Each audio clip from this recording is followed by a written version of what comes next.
Hey everyone, welcome back to Shadow Band, a podcast where I talk about all things taboo and spicy.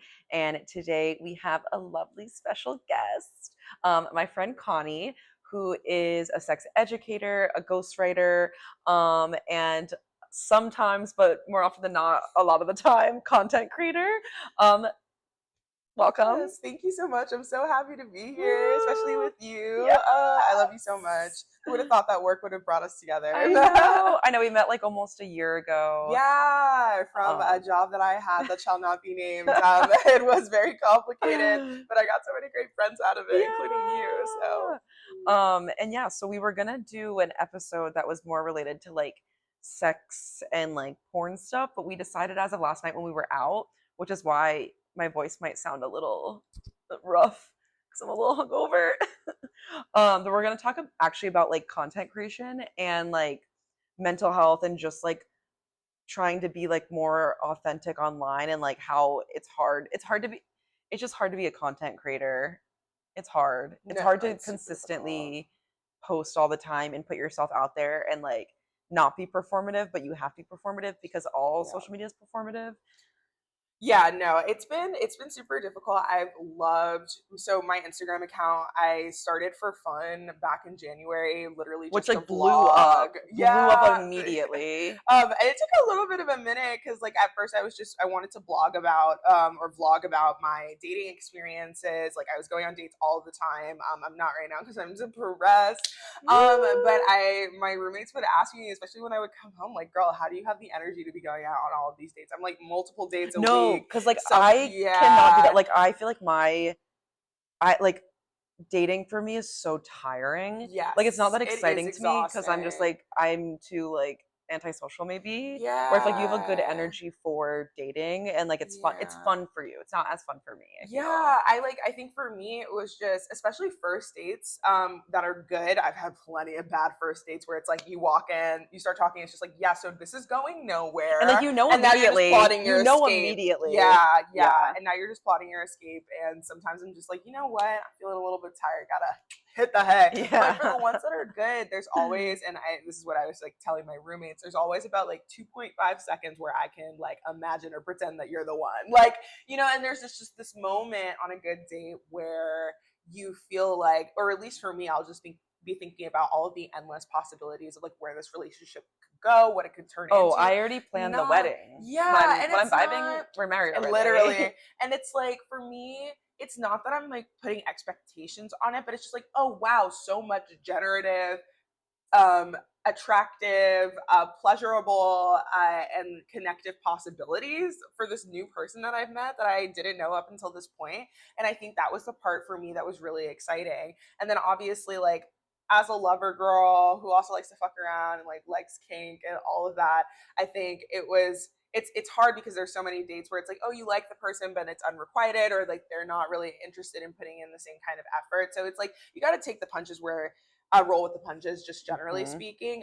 Which is hard in dating. It's hard to roll with the Yeah, punches. I don't roll with the punches. but yeah, I don't.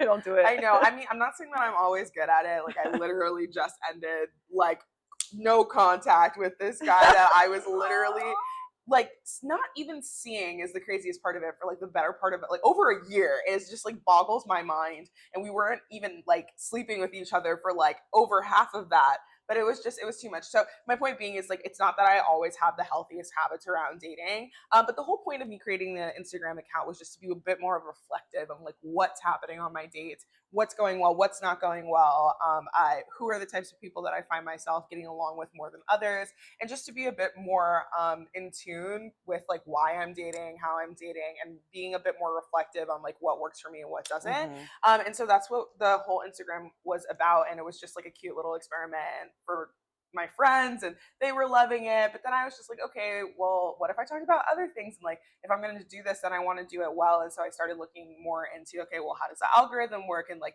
how do I make a video good and exciting for people? And then unfortunately, I do think that the rigidity of like, obviously, like, there's no one formula to making a great reel on Instagram, but there is, like, in the sense of, like, you have to have a good hook. It has to be Right. in the first 3 to 5 seconds. It has to capture the viewer, otherwise they're going to scroll on, and then it's only supposed to be max 90 seconds, but really you Hmm. want to keep it under a minute if you want to. And then, do you use a viral, like, or a trending audio, or do you just talk to camera? And if you are talking to camera, are you doing something? And so it just became so formulaic. And that was fine, especially because I was talking about things I wanted to. But I think, especially as like my mental health started taking a bit of a dip, it was just like, I don't even know how to approach this right now. Yeah, it's a lot of pressure, and it's like once I think for me, I kind of felt that way where it's like I didn't expect Safe Slut Yeah. to become a thing. So when Mm-hmm. it got really Yep. big, I was like, oh, now I have this pressure to keep creating. And Yes. then like, what's the line of like, yeah, I want to keep creating content because I love it, but Mm-hmm. then it's like if I'm focusing on creating rather than just making authentic content when I feel like it, Yes. like where's the Yes. line? So it's like a Yes. lot of like, okay, like not putting pressure on myself. Like now I go Mm-hmm. for days without posting if I have nothing to say. I'm not forcing it. Yeah, and that's the thing too, because it's like I feel like I don't have anything to say right now, but that's not true. It's just like I don't know how to say it in a way that's going to appeal to an audience that also feels authentic to me right now. And so it's like I just don't even know where to start. And then the other thing too, what I talk about is partly my lifestyle and just like dating around a lot. Hmm. I like, being in non-monogamous, specifically polyamorous relationships, going to play parties, I, having play partners and experiencing and like kind of participating in kink.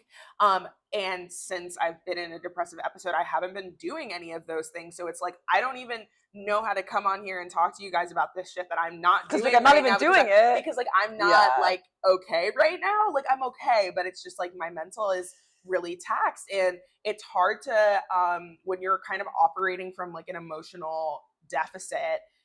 It's hard to want to be out there with new people because it's like I don't trust those people. Those people aren't safe to me yet. And that's something I've been thinking a lot about too. It's just like how many people are you sleeping with that you're sleeping with or have slept with recently that did you actually trust and did you actually Right. feel safe around? And the answer is none because you just met them. Because you just And met them. that's not like a bad thing, but I think that we kid ourselves when I think that we mistake like instant chemistry for a sense of safety, but Oh, that's for false. sure. And it's Yeah. like, and I think that there's a way to acknowledge that when you're first with someone new, there's no way that you can trust that person. There's no way that you can feel safe because you haven't had the time to show up for each other consistently. You haven't had the time or kind of number of encounters to actually prove and see that they can show up when things are difficult and aren't like in the honeymoon Mhm. phase, or like Mhm. how are they going to react if like your boundaries get crossed by accident? How are they going to react if you start crying at some point? How are they going to react if you give them like feedback and criticism about like maybe how the relationship is going and how you might want it to change? Like those are the moments where you can start to establish a sense of trust and safety. And I'm like, when my mental is weird, I need to feel safe around people. And it's just like, oh, like You're like, that not means like right not going into now. new spaces right now. Yeah, and that's so fair. And I think that's like a lot with just like anything with feeling safe with people, like especially on a first date. It's like I think Mm-hmm. I've went on so many first dates where I end up like sleeping with the person on the first date, and like Yeah. it's been fine, but like in retrospect, that's actually doesn't really feel like aligned with like what I like anymore. Where I'm like, I Mm-hmm. want to like, yeah, the instant chemistry is like one thing, but that doesn't really Mm-hmm. indicate like a lasting safe connection. Yeah. And so like spending Mm-hmm. time like building that first is Yep. nice. I also feel like for me, sleeping with people quickly is more of like a trauma response. Ooh, So we're Okay. like unpacking that, and No, like, yeah, true, because I feel like for true. me, like my more of my mental health Okay. stuff is more just like the anxiety, like Yeah. OCD Mm-hmm. kind of realm. So it's more like I need to feel safe in like other ways, but like same Yes. thing, but like different. Of just like, is this person gonna make me feel like I'm like spiraling or like crashing out? Yeah. Like Mm-hmm. No, I I totally need the like, feel and it's like I that. need the reassurance, and not even like reassurance in like the like a bad way where I like constantly need it, but just like the reassurance that this person is like gonna show up for me. Yes, And yeah. absolutely. Are they going to show up for you? And I feel like that's always a risk that I'm taking when I like, for me, I feel like I'm at a place because I've been working so hard to prioritize my pleasure in dating and in partnered sex. I think that when I do choose to have sex in the first date, it's usually because like, yeah, I'm a little horny and you're hot and like I want to No, do and that. if I have And more than so 2 drinks, it's no, over. no, no, that makes total sense. And I Yeah. think for me, if anything, I feel like women in particular, people socialized as women, are so disincentivized from sleeping with someone on the first date because there's that sense of like, okay, you're giving it up too quickly. They're not going to want you after that. Or like, that, sex is something that's supposed to be used as currency and like kind of equates to your value as a person. And if you give it away too quickly, then you're like depreciating over time, whatever, all of that BS stuff. And I think for me, if anything, there's a sense of like, oh, I'm supposed to hold out for a long time. Yes. But I'm like, you know what? F that. If anything, I would rather sleep with you now and see how you act after that. Because it's like, if you're going to judge me for that, then like judge yourself too. Exactly. Judge yourself. And then you're not, I mean, like, that I feel like that's more valuable to me. I'm not saying that you have to sleep with someone on the first date, but I think for me, it's just like, if I feel like I want to, and that's not always the case. Sometimes you just like have a cute little date and like maybe you smooch or you don't. And it's like, I want to do a follow up, but I definitely never, if I'm not having sex on the first date or I'm not having sex early on in dating a new person, it's because I genuinely don't want to, and not because I feel like I'm using it as a way to like keep them around, because at the end of the day, if the only reason you're chasing me is to like get in my pants, then that's not gonna work. We're not get this out of the way like right now, actually.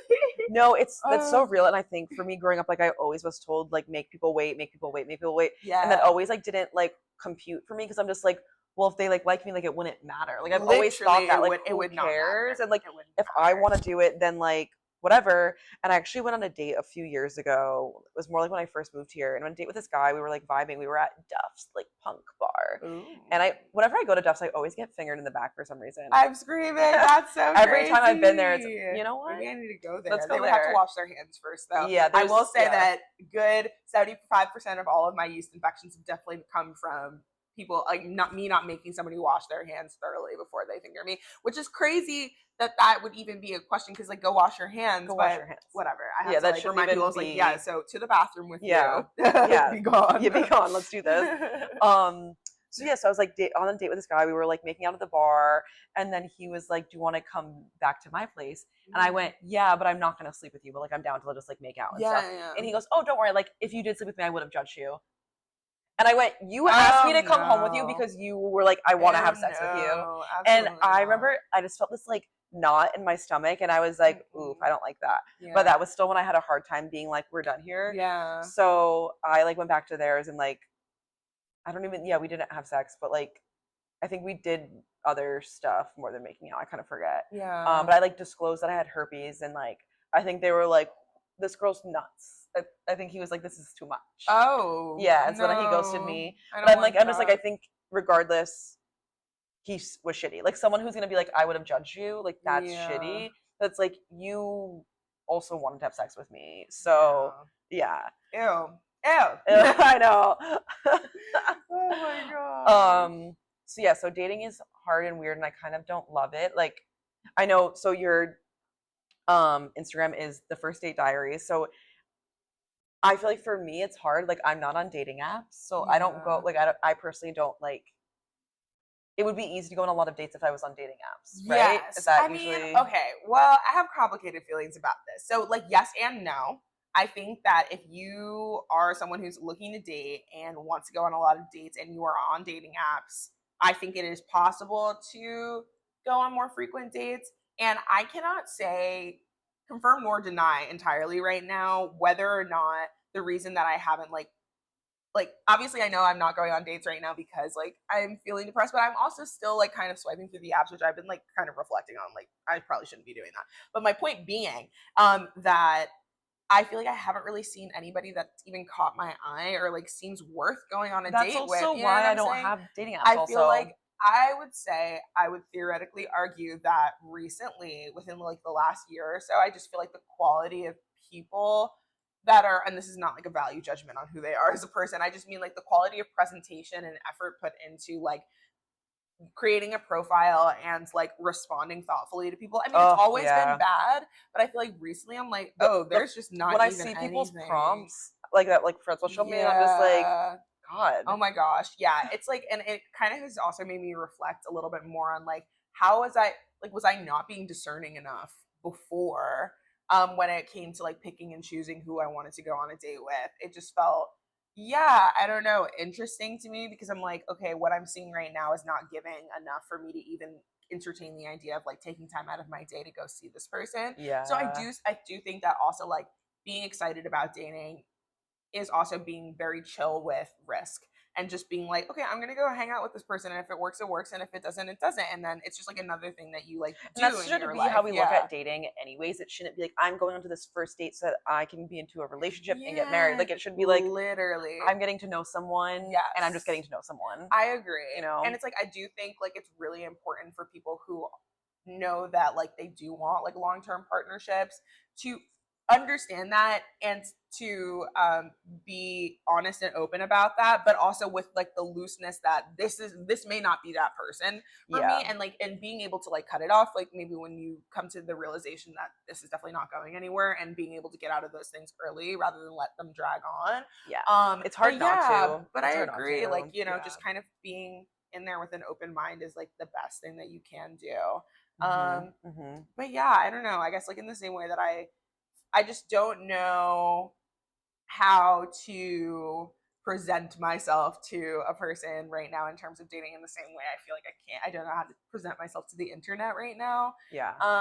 Because I just feel like I've been carrying a bit of shame around dealing with mental health stuff, and which I really shouldn't, but it's just like this sense of like I shouldn't be dealing with this. It's all in your head, which is just like I mean, I felt that obviously, way too. It's like, you yeah, know, but it's but not. it's like And we're literally all not. experiencing this. Like, we're all living in hell under capitalism in like the most like intense city in the world that's like so like there's Yeah, so many it's people a here. We're lot competing about here. like everything constantly. Yeah. Like, we're also like trying to like work out and have friends and like make money Yeah. Hmm. and like Hmm. cook and like all these different things. Like, it's a lot Yes. of pressure. So I think we all like need to like be kind to ourselves and not Yes. like be That is something I'm mean. working on.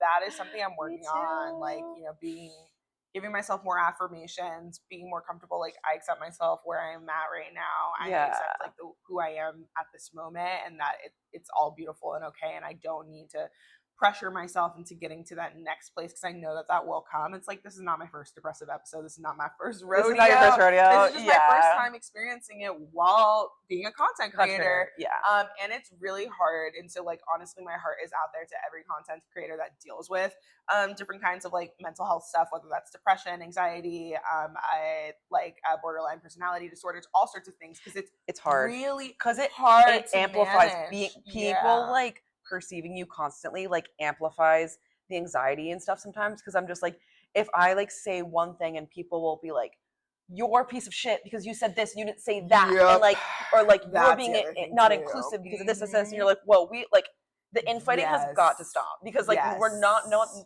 we're not trying to like be like exclude people, or like we're just human and sometimes we might not say the right thing, Yes. or like, Yes. or people just don't understand nuance, which I think is the case most of the time. Yeah, no, and like that's the toughest part too, because it's like always the content that's super controversial or people want to tear you apart over that ends up doing super well, which is like also It's hard to always like the stuff that goes viral is manage the in my, controversial. yes. Like I posted a reel a while ago about the fact that I believe or don't believe that hierarchical polyamory is polyamory. And then that just opened up a whole can of worms because it revealed a couple of things to me. One, people have no idea what ENM, like ethical non-monogamy, is, and like where polyamory falls within that. Like if anything, people were thinking that polyamory was the umbrella term and that ENM was under that. I'm like, okay, No. like just on basic general principles, not true. But then it became this whole debate about like, oh, okay, well, like the thing is that we haven't always had the term anchor partner. So I don't, for people who were looking for some sort of way to distinguish between partners that you are emotionally closer to, maybe more financially entangled with, like have different familial bonds with, like if you have kids, you've literally just been together far longer than newer partners, then maybe I'm just going to refer to that person as my primary partner. But now we have the term anchor partner, and so like are people now rethinking whether or not they're actually hierarchical, Right. or if they are not egalitarian, because that was the other thing too. Everybody's just like, well, not everything can be equal in love, nothing's ever equal in love, and I'm like, yeah, no, but I'm also not saying, yeah, I didn't say that I People take things out wanted of poly. context. Like, it's just like Yeah, they like it was so yeah. crazy, and so like that comment section was a million miles And long, then and when I people get really stuff like dogged me for that, that. Yeah, it makes me like I'll think about it for the rest of the day. Like, because yeah, like we're it did human, and mess I'm with like, my mental yeah, and after I it posted makes me that. anxious. And like sometimes I've like deleted posts that like weren't even like wrong or Yeah, bad because I'm uh-huh. just like, I can't deal with just like negative comment after negative comment. Yes. Like, I can deal with like trolls. That's like a common thing that happens every day. But I know that they're wrong. They're the ones who are just like being mean to me and like saying shitty things, but they're also like jacking off to me. Like, and I'm like, literally, yeah, I don't care. It's like the infighting stuff is what gets to me because I'm like, we're all on the same side. Like, it's not productive to be doing this. Truly. And like, people need to relax. So being a content creator is hard. Dating is hard. Being a content creator who talks about sex and dating is hard. So because we're also revealing so much about ourselves and like also like what's the line of like how much do I share, how much do I not share. And like when I first started Safe Slut, I shared everything because I was like, there's 50 people who I don't know who are following. Now that I'm like, oh, I have a following, and I'm like, people know my life, so now I think I don't reveal quite as much. Truly, because it can also not be good in the long run if you share too much. So I think it's hard kind of finding that line of like how much of your inner personhood you really want to share versus not. Yeah. So what are some ways that you keep yourself safe or like work on your mental health in terms of like content creation? Yeah, so that's a whole new territory for me. I've never had to do this before because I wasn't a content creator until like several months ago. Like, I know, and then also that line between like just making videos on Instagram into the content creator territory, because it wasn't until I like surpassed like 10,000 followers that I was like, oh, okay, we're in the ring. And then it still wasn't even until I did my first like brand like deal of sorts, like, you know, brand association, that I was like, oh, okay, I guess I really am doing this. So I'm still trying to figure it out. I don't have solutions 100% yet for how I can come back into my authentic voice on Instagram in a way that feels really true to myself and where I'm like sharing things, even if I'm feeling low. So I'm still trying to figure out like what does making content on my page look like when I am feeling low? Does that mean just like taking a full hiatus, which is what I've been doing? Yeah. And I want to normalize that for content creators too. You're not going to lose everything if you stop making that. It doesn't matter. Like there's this one woman that I don't follow her. She's a fitness influencer, and I'm like, I need to not be in that world. But like, it's too much crazy content for me. Skinny Talk is a crazy place. Oh yeah. But anywho, we're not talking about. She took a whole year off because she had a really like catastrophic thing happen in her life. I mean, like, obviously. Wait, is it Lily Sabri? I think so. Oh, yeah, that's like my Pilates girl. I love Oh my her. god, yes. Yeah. So she's super cool. Like, her husband cheated on her. Yes, and like she found out in, like, on literally a podcast, and like they were joint owners in her business, so she had to take a year to detach from Teddy. Oh, that's so messed up. But yeah, so detach, and she told over a year off. She's over 1 million followers. She's fine. And she just came back, and like she's like now she's a brunette. She's blonde now. She's brunette. Yes, so you know she's going through it. Literally, but I love her. She's like so cute, and like she like. Oh, he doesn't deserve her. Like, oh yeah, but like I was like, I didn't realize that she was off social media for long because she was still uploading on YouTube for like her workouts. Like, so I didn't realize that she wasn't posting on Instagram. Yeah, people don't even notice. I didn't really notice, and that's the thing too. Whenever I don't post it for a day, I'm like, oh my god, people are gonna be like, oh, definitely no, where's definitely not for the day. Like, I was waiting for this, and then I'm like, oh wait, literally no one's thinking about that. Yes, no one's thinking. Like, some people are like, I will say that there's a good like 10 to 15 people from my account that like genuinely check in with me. Like, it's actually kind of bananas. I'm like, hi guys. No, and I love them, and like they're my favorite people. We have conversations about all sorts of stuff, and they'll like check in on me. But other than those 10 to 15 people, everybody else, yes, they love the content.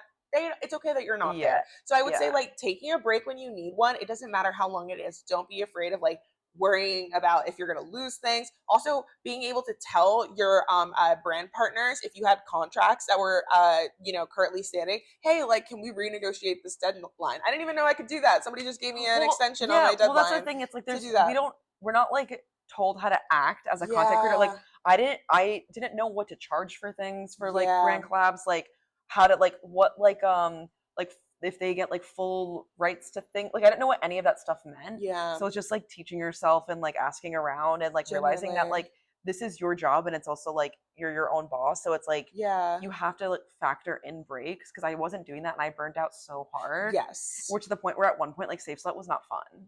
That's what I'm saying. And, like, you don't want to get. I don't want to get to a point where the First Date Diaries is not fun.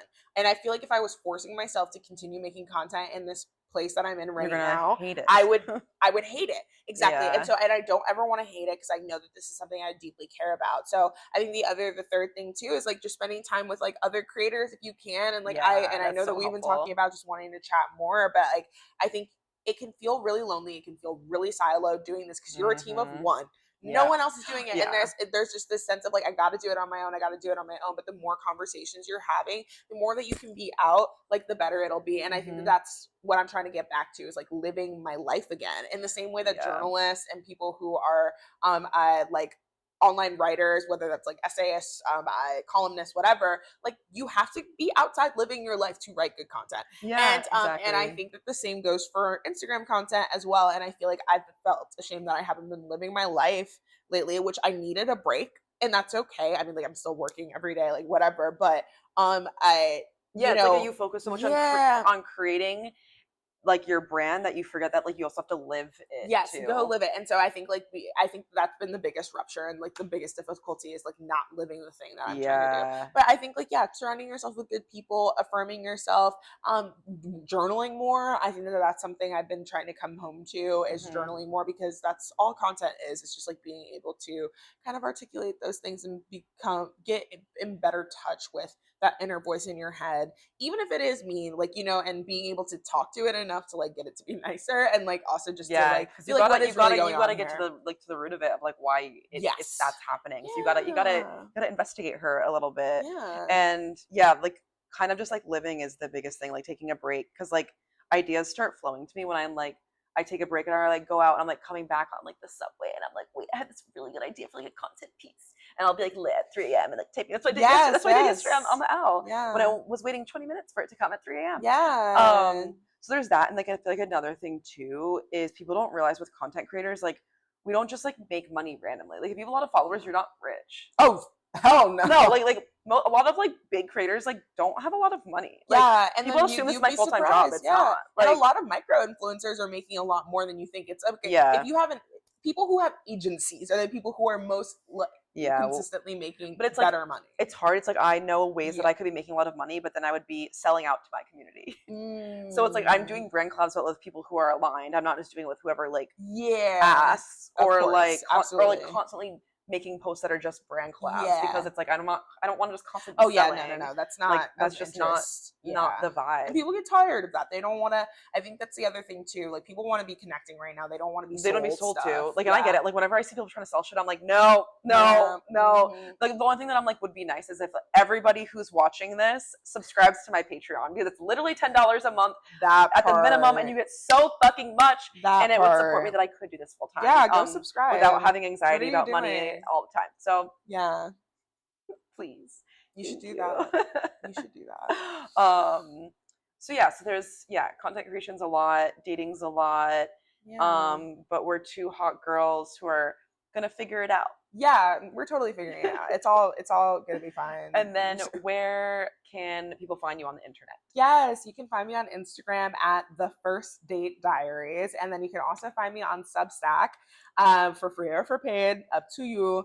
It's $5 a month, but if you wanted to Cheaper pay, than a it's coffee. it's literally cheaper than a coffee. Yeah. Like you're gonna spend far more than that. Yeah. I don't know what that accent was, but anywho, yeah. So you can find me on Substack. It's called Get Fucked. So with a little asterisk. Yeah. I And if love you her don't there. subscribe, you can get fucked. You can get fucked. You see what we did there? You see that? Okay, cool. Okay. Bye.